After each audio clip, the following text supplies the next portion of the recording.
It may be a little difficult, but, since it is an order from His Majesty, I will do my best to carry it out. As expected, you are so trustworthy. I'm very glad you're here. Anyone who heard it could tell that it was a conversation between an emperor and his subjects. Wasn't it really absurd? Byron, who already acted as if he had ascended the throne, and the man who called him Your Majesty, a mere fugitive, were both absurd. Isla quietly turned the doorknob and opened it, hoping to hear their conversation better. I ended up in trouble because a child was born. The man sighed. Ironically, could he be talking about Noah, his younger brother? Isla pricked up her ears. That's what I say. I'll be careful about bringing new people. After all, the nanny she trusted so much disappeared with her daughter. Byron chuckled and took a sip of his drink. As expected, it seemed appropriate to talk about the Duke of Weichschaffen. It seemed like they were talking about how they had to sneak Laura into the Duke's house, but Noah's birth made it difficult. By the way, what did you do then, Your Majesty? How the hell did he bribe the babysitter? In noble families, the position of nanny to raise their children was never used unless the person was truly trustworthy. The same was true for Roderick and Ophelia. But Byron was the one who betrayed such a loyal man. It wasn't a bribe, it was a threat. Kidnapping that babysitter's family. And when the babysitter brought Isla in, he silenced her by killing both the family and the babysitter. What a foolish woman. Byron laughed. And Isla, who was listening to the story holding the doorknob, unconsciously clenched her hand. How could someone be so evil? Winfred had already told her that a nanny had taken her out, but she didn't know the reason. His heart ached as he thought of the nanny and her family, whose faces he didn't even remember. Although she had been the one to separate Isla from her parents, she was also a victim. That moment. As he pressed the doorknob, a small creak came from the door. Did you not hear anything? A noise? I didn't hear it. Did you hear it wrong? No. I definitely heard a noise coming from the door. And precisely the Marquis heard that sound. It was a moment of life or death. Isla looked around in confusion, but there was nowhere to hide. If she was caught eavesdropping, she could die. The thought of the curse on her body suffocated her, making her feel like every ounce of strength was leaving her. I shouldn't panic. I needed to get out of there quickly. As he thought that, fear took over his body and he couldn't move. It was a moment when I was just waiting to be discovered. The door to the next room burst open and a rough hand grabbed her from inside and dragged her outside. It was Cloud. Cloud. Shoo.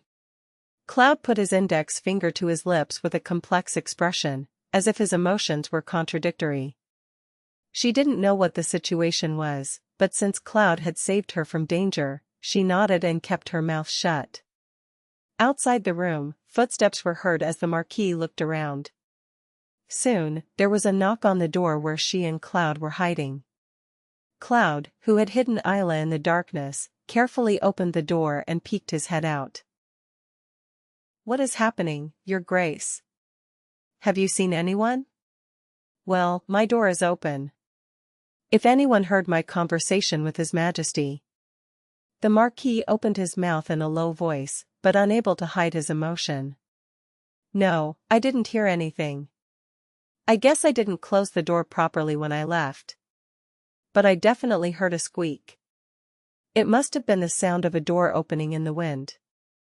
Cloud lied in a calm voice. His serious face showed no trace of deception. If a warrior with 5 senses as developed as yours didn't perceive anything, well, maybe you're right. I guess I was just being sensitive. Then rest in peace. The Marquis quickly calmed down and nodded. Cloud's excuse seemed to have stuck. And Isla, listening to the conversation, fell into thought. How did they catch her? Maybe she was so anxious that she let her guard down. Maybe that's why Cloud caught her and made the mistake of knocking on the door. Whatever the reason, it was a huge and irreversible mistake. The Marquis left and locked the door. Then he slowly turned to look at Isla. She glared at Cloud, still trying to calm her frightened heart. He still couldn't fully understand what had happened. "What are you going to do if they catch you, miss, doing something so reckless?" And Cloud opened his mouth, muttering under his breath. "Mississippi." Mississippi. Isla giggled without realizing it. "Am I really your miss? I am the daughter of your enemy." Even though he said he knew a secret he shouldn't know, Cloud's gruff expression remained unchanged. It seemed as if he already knew that she had noticed. "Aren't you surprised? Did you know that I knew?" "Yes, I had my doubts." Isla felt like her heart would drop. Everything was revealed to Cloud. "Since when?" "When the young woman was sick, you said something strange." "That was a long time ago too." Strangely, tears welled up in her eyes. She burst into laughter, oblivious to the tears that were dripping. "But why did you stay silent? Why didn't you immediately run to my father, or rather, your emperor, and tell him everything?" "Don't know." At her sharp question, Cloud's face scrunched up as if in pain. "Don't know."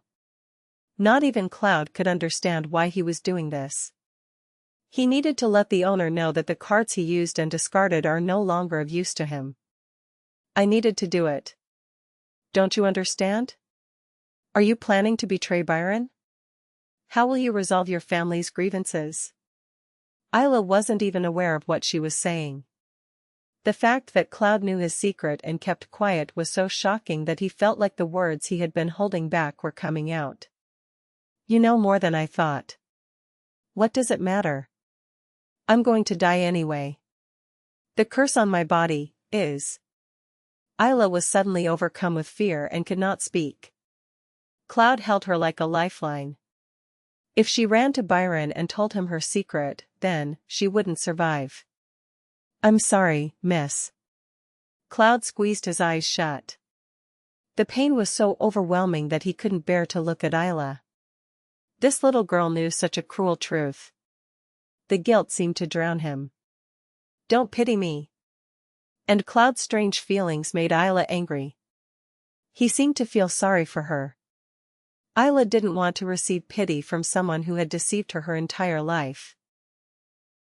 "How could I dare to pity you, young lady?" Cloud cautiously knelt before her. He was much taller than her, but now he was at a height that forced her to lower her gaze. "Young lady, you will not die. Nothing happened tonight and I have nothing to say to my lord." When Cloud opened his eyes, a hot tear ran down his face. "I'm sorry. Please don't forgive me for cheating on you." They were tears of sincere regret. And his apology left Isla speechless. Because he never thought he would receive an apology from someone who had ruined his life. Isla laughed out loud. Was it really that easy to get an apology? She grew up alone, separated from her parents, and ended up killing her biological father and then being murdered. The memory of that remains so vivid. Of course, an apology didn't make all that resentment go away. But for Isla to return safely to her parents, Cloud's cooperation was absolutely necessary. And if he helped her, could she still hold a grudge against him? "Are you going to shut up?" "Yeah. When I return, I will destroy everything you have built, along with your biological parents." "And your family? Laura, Capella? And your brother's enemy?"